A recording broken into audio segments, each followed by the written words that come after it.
Whatever we focus on gets magnified. That's if we true. focus on the problem, it's going to get magnified. If we focus on the pain and the lack or whatever it is, it's going to get magnified and become bigger in our life, seemingly bigger to us in our life. Our perspective of it is going to get bigger. If we focus on God, focus on our relationship with God, focus on God's promises, focus on God's word, those things are going to get bigger in our life. God's presence is going to get bigger in our life, and we're going to be more able to overcome. Amen. And that's really important. You know, when we're going through a storm, not only are we setting our hearts to seek the Lord and keeping our eyes on Him, we need to surround ourselves with people that are doing likewise. Amen.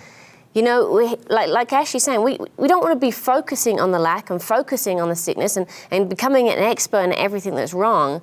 But because if we do, what happens is we will attract people to ourselves like ourselves.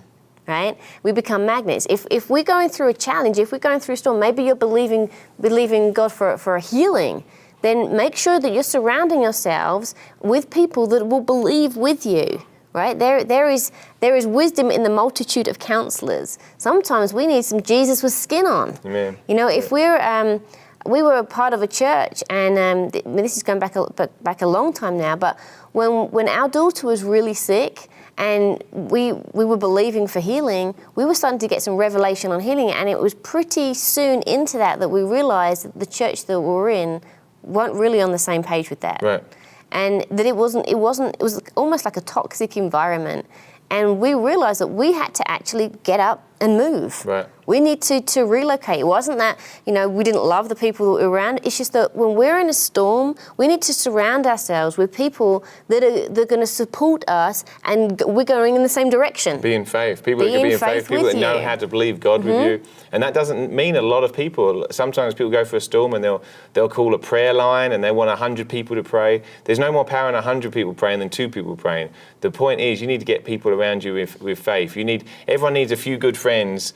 You know, four crazy friends who are going to get in faith. That'll tear the roof off with you. Tear the roof off for you, tear the roof down for you and lower you down. But it's true, we need some friends that are going to believe God, that know how to believe God.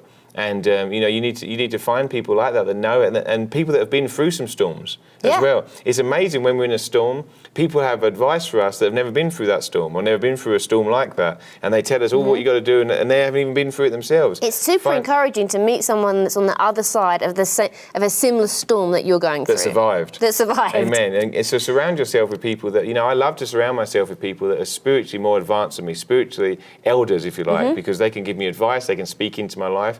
In fact, I'll tell you this, if you haven't got people around you that can speak into your life that are more mature than you, doesn't necessarily mean age more mature, it means spiritually more mature, more life experience and more spiritually mature. That's a dangerous place to be. I want to have people around me that can speak into my life, that can help me, that can encourage me, that I can turn to when I need advice on these things. That's a place to be. And if you say, actually, I've got no one like that, well, seek them, ask the Lord for them, and then seek them. Go to places that you're going to find people like that. Go to a life-giving church that believes the truth. Go to a church that believes the truth. And some people say, well, I just want to go to my local church. We love the local church. Hopefully you have a local church that teaches the truth. But if you don't, you know, a church alive is worth the drive. Amen. So, you know, it's once a week, make a drive and find a community of people that believe like you, that believe in faith, that can help you get through storms.